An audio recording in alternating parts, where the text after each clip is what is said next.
Assalamualaikum warahmatullahi wabarakatuh. Saya Fenty Dwi Yuliana dari jurusan Ilmu Hukum Universitas Negeri Surabaya. Pancasila adalah sebuah sistem karena Pancasila merupakan satu kesatuan yang tidak dapat dipisah-pisahkan. Esensi seluruh sila-silanya juga merupakan suatu kesatuan. Pancasila berasal dari kepribadian bangsa Indonesia dan unsur-unsurnya telah dimiliki oleh bangsa Indonesia sejak dahulu. Secara garis besar, Pancasila adalah suatu realita yang keberadaannya tidak dapat diragukan.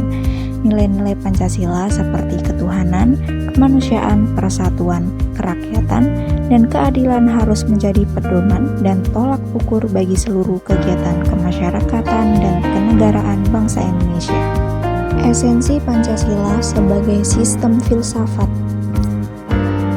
Yang pertama, hakikat sila ketuhanan terletak pada keyakinan bangsa Indonesia bahwa Tuhan sebagai prinsip utama dalam kehidupan semua makhluk, di mana setiap orang memiliki kebebasan yang bertanggung jawab atas dirinya kepada Tuhan. Yang kedua, hakikat sila kemanusiaan terletak pada manusia monopluralis yang terdiri atas 3 monodualis, yaitu susunan kodrat berupa jiwa dan raga, sifat kodrat berupa makhluk individu dan sosial yang secara lahiriah dari manusia, bahwa manusia sebagai makhluk sosial tidak dapat hidup secara individu, menjunjung tinggi asas kemanusiaan dan tata krama sesuai kepribadian bangsa Indonesia, serta kedudukan kodrat berupa makhluk pribadi yang otonom dan makhluk Tuhan. Yang ketiga, hakikat sila persatuan terletak pada semangat kebangsaan, rasa cinta tanah air yang tertanam di hati masyarakat Indonesia demi menjaga persatuan bangsa Indonesia.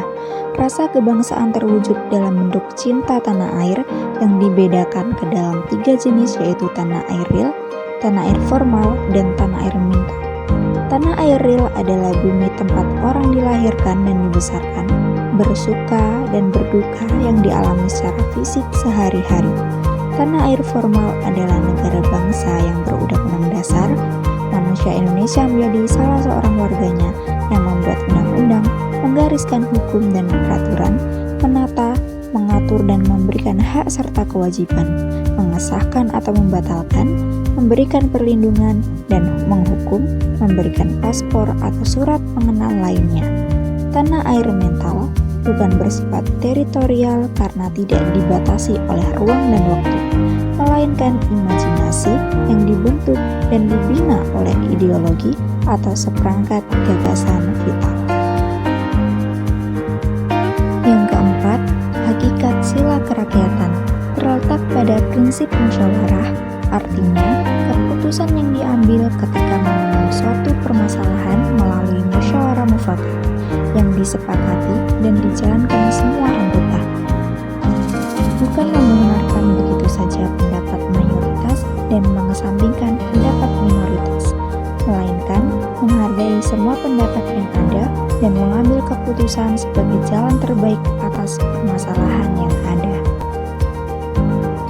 Yang kelima, hakikat sila keadilan, yaitu menjunjung tinggi keadilan dalam berbagai aspek demi menegakkan hukum tanpa memandang bulu.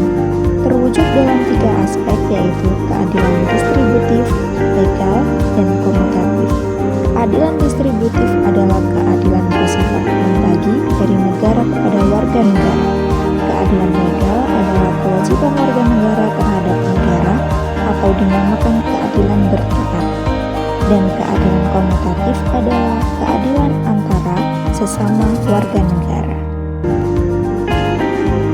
Dengan demikian, Pancasila harus dijadikan pedoman dalam kelakuan dan pergaulan sehari-hari.